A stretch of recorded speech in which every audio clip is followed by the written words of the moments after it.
Hello, America. I'm Kimil Chandler, and this is Qualitative Listening. In a previous episode, I discussed why Treasury yields might rise, while the overnight repo rate might have a reaction to that. So today's episode will be encouraging you folks to stop freaking out about overnight repurchase agreements. All right, let's get into the bond market. The 3-month is at 4.35%.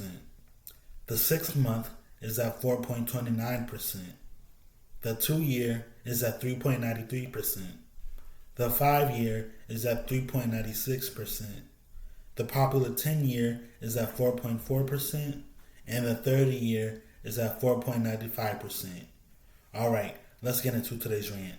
Listen, folks, I'm encouraging you. I'm begging you.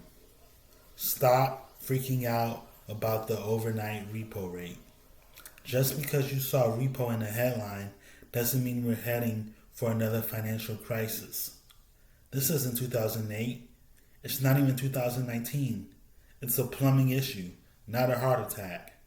The repo market is where banks and institutions lend cash overnight using treasuries as collateral.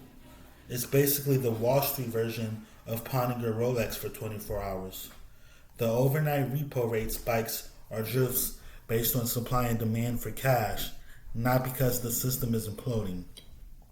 Yeah, the rate moved. So what? Maybe Treasury dropped a huge pile of T-bills on the market? Maybe money market funds yanked cash from the Fed's reverse repo facility? Hey, even maybe a few banks needed liquidities because, surprise, it's the end of the quarter. None of that means the financial system is on fire. You know what it means? Someone needed cash. Someone had treasuries. They made a trade. Rate ticked up. The end. And the Fed? I think they got this one covered. They've got the standing repo facility, a permanent backstop for overnight funding. They control short-term interest rates with looser precision. If anything gets out of line, the Fed doesn't panic. They just step in and smooth it out. This is a short-term liquidity management, not a canary in the coal mine.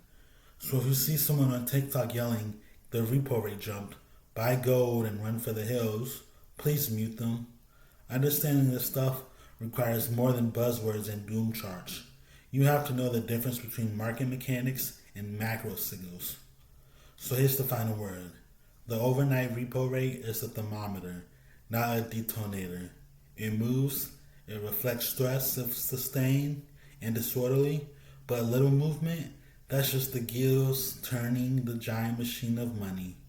Don't treat a plumbing drip like a housing collapse. Take a deep breath. The repo rate didn't come to ruin your life. All right, that's the show, folks. Thanks for listening to Qualitative Listening.